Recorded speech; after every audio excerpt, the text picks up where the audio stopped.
I am a follower of Jesus Christ. I have an opinion and I share it with you. I am the salt of the earth. Hello, everyone. Welcome to the Salt of the Earth podcast. Today, I would like to share my thoughts on the upcoming 2024 election. We are just 16 days away from deciding the future of America, and the impact of this election will have a massive ripple effect on us and all of civilization. It's ridiculous to hear people say they are voting for Kamala Harris because she's not Trump, or because she's black, or because she's a woman. But what is a woman? Or that they want to save democracy. What are they talking about? All of these reasons to vote for Harris are just stupid. They show how ignorant they are. We have two candidates who couldn't be more different from each other. So, I'll highlight each candidate, how they've been portrayed by mainstream media, what they've actually done during their 4 years in office, and how we are responding as a community. For 8 years now, there has been talk that Trump is a threat to democracy, that he will lead us to war, that he will be America's Hitler, that he will take away our freedom, that he will destroy the Constitution, and so on. Obama, Hillary, Biden, Harris, with the complicity of the major media outlets, MSNBC, CBS, NBC, CNN, the New York Times, the Washington Post, and NBC, they have created a smear campaign against Trump since 2016 when he first ran for president, and it has not stopped since then.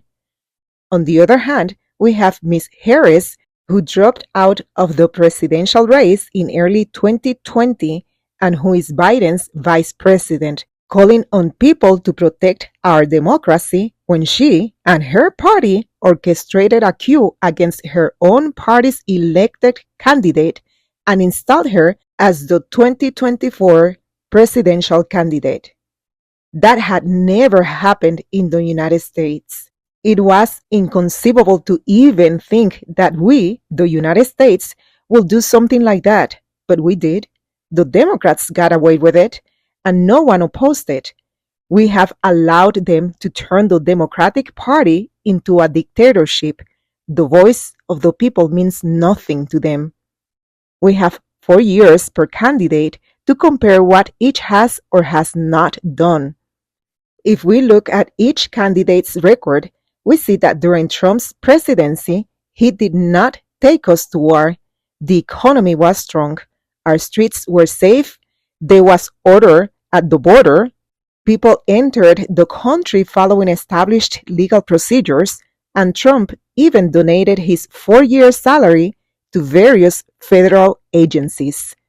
Then we have Vice President Harris, who for nearly 4 years went to the border twice after being pressured, the first time by the press and the second time by the presidential race.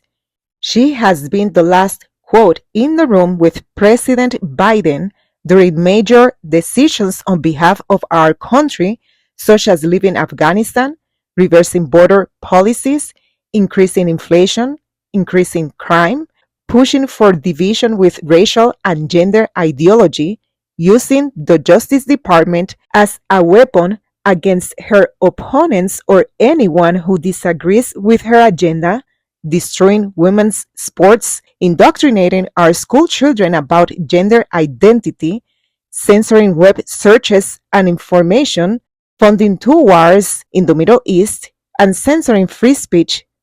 As Mark Zuckerberg, the CEO of Meta, the parent company of Facebook and Instagram, stated in his letter to the House Judiciary Committee in response to their investigation into content moderation on online platforms. Therefore, when we compare the records of both candidates, we can say with certainty that Trump's 4 years in office were prosperous and peaceful for the American people and the entire world. Harris's, by contrast, have been tumultuous, dangerous, disturbing, divisive, and impoverished. As for the way they are campaigning, we can say that Harris's main theme is criticizing Trump. Her ads and her platform on her website are all directed against Trump. There is some important information, but the rest is about how bad Trump is or how he will destroy America. She spreads fear and division. On the other hand, Trump's theme is concentrated on talking about prosperity, security, and order. He is selling hope and the American dream. His website lists his plans for America, and there is not a single word about Harris. Yes, his ads use a lot of appearances by Harris herself and things she has said, like, we have to take this stuff seriously as you are because you have been forced to take this seriously. And that is a direct quote.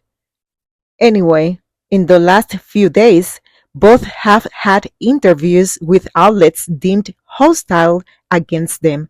On October 15, Trump sat for 104.45 minutes for Bloomberg at the Chicago Economic Club with John Micklethwait. Trump mentioned Harris one time in the nearly 2-hour interview. He answered every question asked of him. Of course, he can go in a tandem and can exaggerate, but he answered the questions. The next day, October 16, Harris was on Fox News with Brett Baier for 24 and a half minutes and mentioned Trump 21 times. It seemed like the interview was about Trump and not her plans for the American people or her accomplishments as vice president.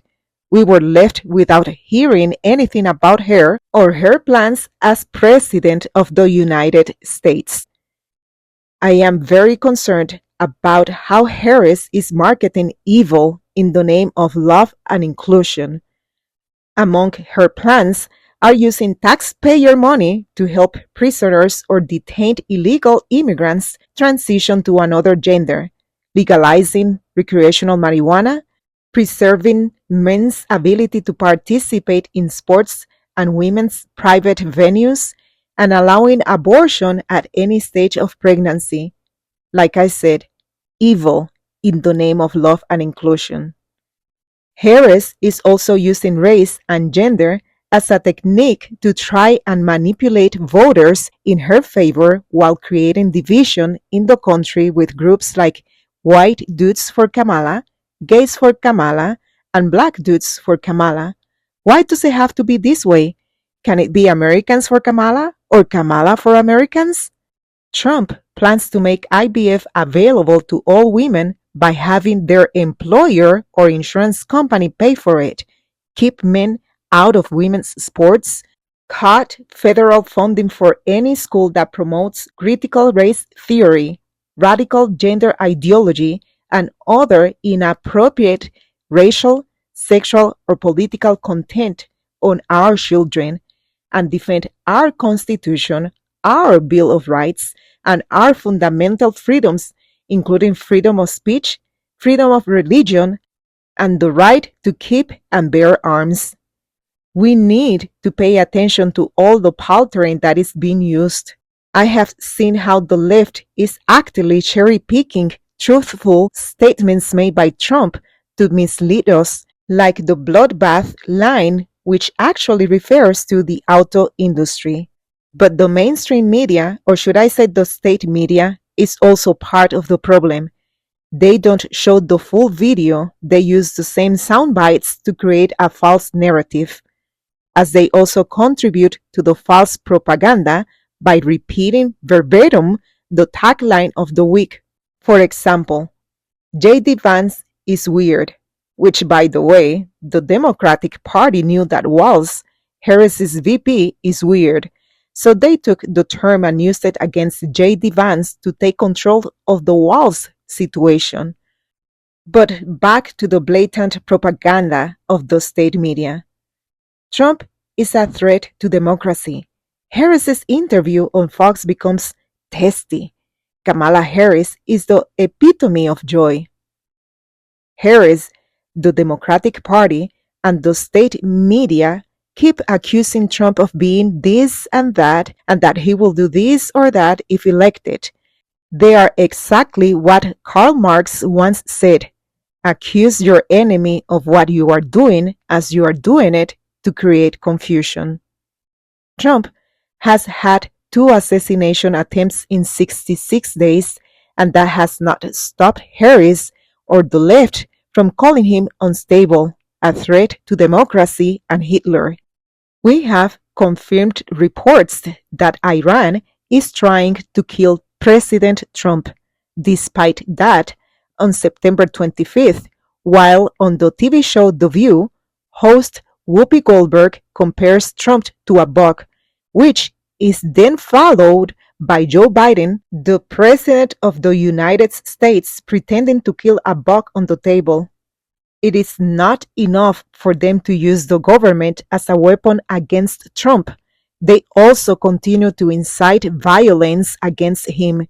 And by the way, it has been 99 days since the first assassination attempt, and we still have no information of the assailant's dealings, communication, or phone. Interesting, right? This is a spiritual battle between good and evil. We cannot sit back and do nothing.